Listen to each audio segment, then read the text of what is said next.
insanity, and sinewy, vibrating meat machines. A Salvia divinorum trip report by Mishkin on Erowid.org in 2007. I tried Salvia divinorum for the first time, smoking 10 times enhanced leaf. Background. My past experience with drugs has been moderate, having smoked pot semi-regularly as a teenager and on a few occasions in the past several years, and having done mushrooms a few times.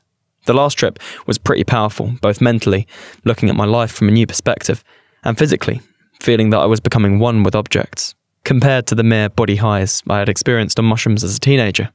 But I was still completely conscious of what was going on the whole time. Based on my experience with mushrooms and pot, knowing people who have done a lot of LSD, and having read a lot about salvia and other hallucinogens, I thought I was prepared to do salvia. Prior to going to purchase it, we, my wife, her friend and I, watched videos online of people smoking it, and they ranged from people laughing uncontrollably to babbling unintelligibly to lucidly describing experiences that sounded similar to what I remembered from mushrooms. Thus, I expected an experience similar to mushrooms, in which I would remain conscious and in control. Experience. I wanted to do it outdoors, rather than in some dim room surrounded by clutter, but the meadow we wanted to use had people picnicking in it, so our backup plan was in the woods next to the meadow. We sat on a moss-covered log, and I put a pinch of salvia in a glass pipe, loosely filling the bowl. I didn't know exactly how much to smoke, but this seemed like a reasonably safe amount. I took the hit, and within 5 to 10 seconds, I felt a high coming on very quickly. I said, "There's definitely something happening here." The next thing I knew, I was emerging from what must have been a momentary state of unconsciousness. I regained sight, but reality seemed to be shaking and vibrating back and forth on an axis around me, so that my consciousness was being pulled down and to the right, while I was trying to lift my head up and to the left, and struggling to focus on the reality and not lose control. Reality felt very meaty and sinewy, and I felt like I was hanging from reality by a sinewy thread, and if that thread broke, I would never recover and would simply go insane. For a few minutes, the experience was extremely unpleasant, disturbing, and terrifying. I don't know how to describe in words the terror I experienced, especially now that it's hours later and I'm completely clear-headed. I felt like my eyeballs, or any other part of my body, might tear or split open at any moment, like the way my mind was being torn in all directions with the vibration of reality might also happen to my body. I struggled desperately to focus, and I tried to look left at my wife and her friend, but no matter how far left I tried to turn, I could only get them in the corner of my eye, as I was still being pulled downward and to the right. The terrifying feeling was that if I were pulled far enough in that direction, the thread would break and I would permanently go mad. I also felt at the time that I had experienced this feeling on drugs before, and that I was a fool for having forgotten it and subjected myself to it again. But since I've only ever done pot and mushrooms, I can't think of a specific time that my grip on reality has ever felt as threatened as it did today. The feeling that was familiar is also the feeling I have the most trouble describing. Connected to the feeling that only one thread remained between my mind and reality was a generally alien way of seeing and perceiving, in which things and people were monstrous. On the one hand, they seemed like robots or machines, and at the same time all too organic, like they were meat machines, like terrifying animals that were native to this new reality, in which I could only be an alien and a madman, and with whom I could not communicate. Mind you, this meat machine reality was not a physical high, a way of perceiving animal bodies in a new and different way, as if on mushrooms, all the while understanding that it was simply an effect of the drug. It was a mental high, terrifyingly convincing, as if the chemicals in my brain had been completely scrambled for good, and I would never be able to process reality in any way remotely resembling sanity ever again. All this time, I was vibrating on this axis right on the line between sanity and madness, horrified that each vibration might break the thread holding me there, and I would never recover, but be trapped in this terrifying moment forever. When I could get my wife's face in the corner of my eye, and her friend's face in my peripheral vision, they were standing there completely sober and smiling expectantly, casually and innocently, waiting to see what I might do or say about what I was feeling. Little did they know I was terrified to the verge of madness, and was unable to speak.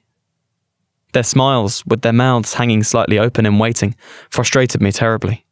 They didn't get it that I was struggling between reality and madness, while they were just standing there casually, waiting to see what would happen. That they were a monstrous part of my madness, even while I could still barely understand who they were and that I knew them.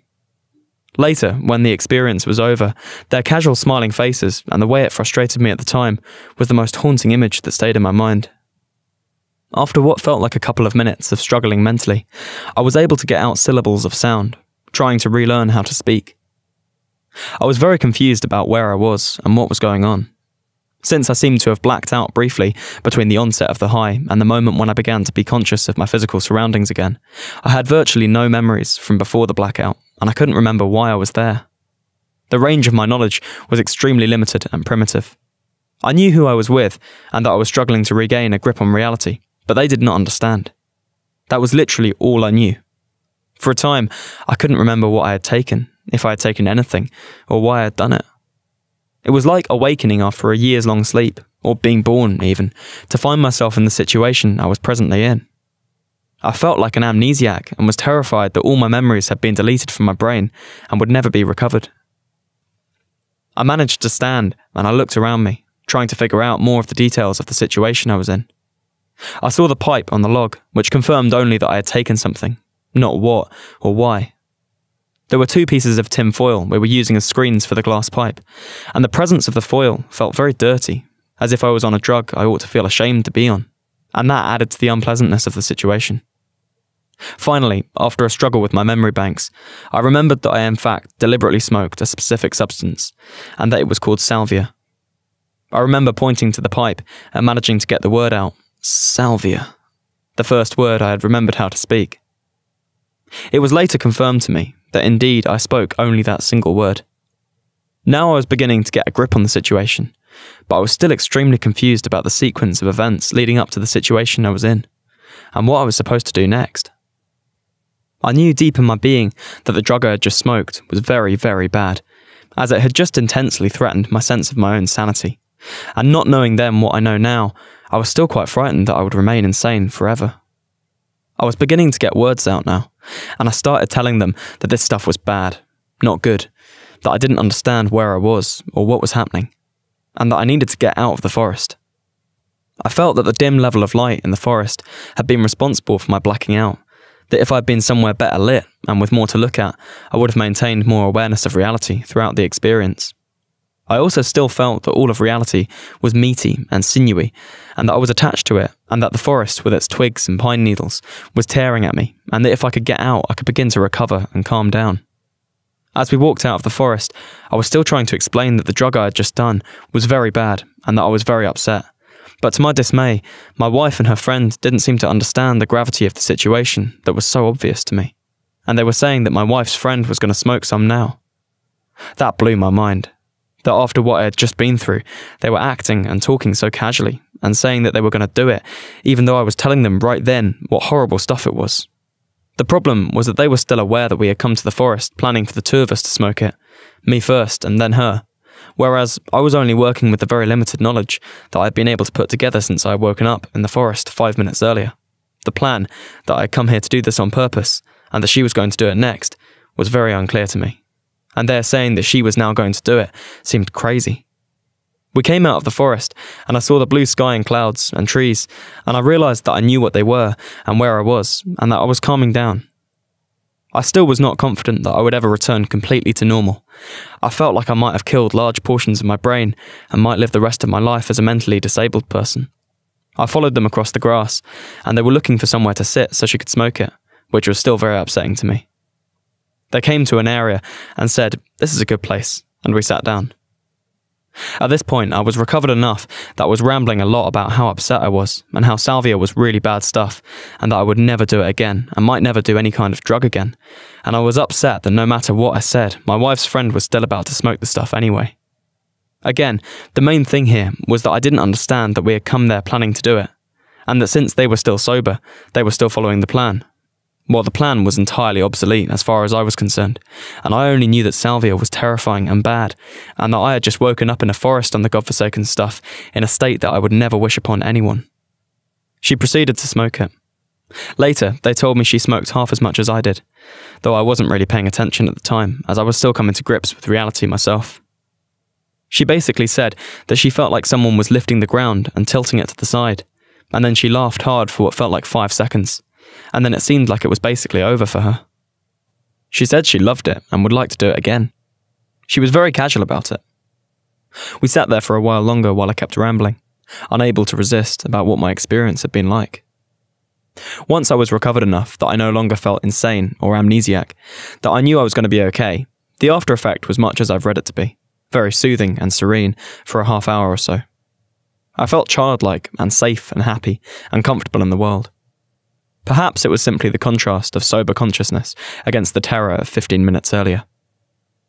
That soothing, childlike feeling slowly faded over an hour or so, and I was back to normal. Though, for the rest of the day, I felt on an intellectual level that I'd been through an exhausting and traumatic experience. But there was no mental cloudiness or side effects of any kind, whereas when I smoke pot, I feel very cloudy for hours afterwards and have impaired memory and concentration for days. Now that I'm back in reality, and know that I was 100% back to normal within an hour after the experience, I've already changed my mind about never doing Salvia again. I would like to try a smaller amount and see if I have an experience more like the ones I've seen and hear about in others. At the same time, I wonder if this is simply because I already can't fully remember how terrified I felt at the time, and I'm going to remember it the hard way. Thanks for listening to this trip report. The link to the original report will be in the description, and there'll also be a link to my Fiverr if you'd like to hire me for any voiceover work. There'll also be a link to the new Discord server I've made for the channel if you've got a Discord account and would like to join. Otherwise, thanks for watching, and I'll see you in the next video.